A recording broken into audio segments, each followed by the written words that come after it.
1번에 보시면 염화암모늄 NH4Cl에 해당하는 게 없잖아요. 그쵸? 그래서 정답은 1번이에요. 그래서 클로라민의 생성과 클로라민의 분해 반응식을 알고 있느냐를 물어보는 문제죠. 6번으로 넘어갈게요. 정수장에서 소독을 염소 대신에 오존을 이용한다고 가정을 했을 때 틀린 설명은 오존은 염소보다 어때요? 살균력이 높죠. 살균력이 높고 경제성으로 보면 고가에 해당하기 때문에 좋지가 않아요. 오존은 가장 큰 단점, 살균력은 산화력도 너무 강하고 살균력도 강한데 단점이 만들어 놓고 쓸 수가 없다 그랬죠. 오존은 현장에서 직접 발생해서 써야 하기 때문에 상당히 많은 어떤 전력 손실 같은 것들이 생기죠. 많이 발생을 하죠. 그래서 오존 같은 경우에는 산화력이 좋은 반면에 많이 만들어 먹고 쓸 수 없어서 현장에서 직접 생산해야 되는 그런 단점이 있다. 그래서 가격이 고가다라고 했었고요. 3번에 보시면 그 대신 산화력이 워낙 강해서 맛이나 냄새 같은 것들의 살균 효율이 상당히 좋죠. 제거할 수 있고요.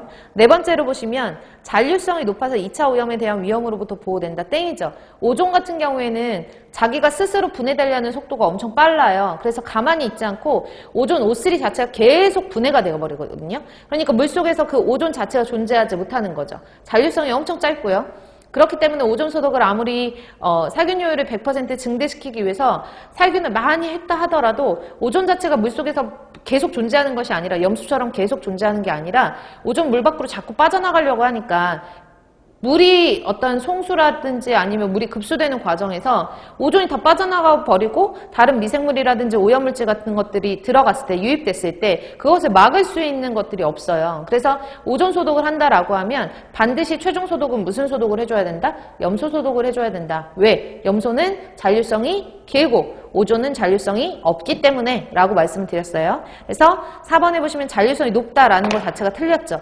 잔류성이 없어요. 없어서 2차 오염에 대한 위험이 크다라고 여러분들이 보셔야 돼요. 그래서 6번의 정답은 4번이고요. 7번 볼게요. 소독에 대한 설명을 옳지 않은 것은 페놀로 오염된 물의 경우에 오존 소독보다 염소 소독이 더 적합하다라고 했는데 페놀이 들어가면 페놀이 염소랑 반응하면 뭐 형성돼요? 페놀이 함유된 폐수를 염소랑 접촉을 하면 클로로페놀이라는 게 형성이 되죠. 클로로페놀 같은 경우에는 아주 심한 악취가 발생되기 때문에 그래서 페놀이 함유한 폐수를 염소 소독하면 안 되는 거예요. 아셨죠? 그래서 페놀을 함유한 폐수는 염소 소독하면 안 된다. 왜냐하면 클로로페놀이 형성이 돼서 심한 악취 같은 걸 유발하기 때문에 심리적으로 사람이 음용수로 사용이 불가능하다라고도 말씀드렸어요. 옳지 않은 건 1번이네요. 클로라민, 결합잔류염소는 소독제로서 효과가 있죠.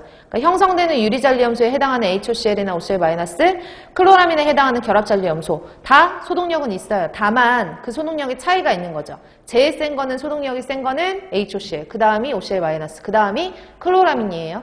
클로라민은 살균력은 가장 약한 데 비해서 장점이 냄새가 나지 않아요. 그래서 입취미가 없다는 게 가장 큰 특징이에요.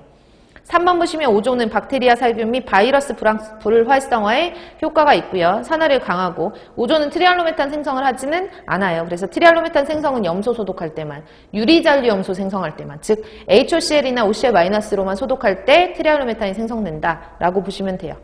8번 갈게요. 8번은 이 그래프 제대로 해석하는 문제인데요. 다음은 용해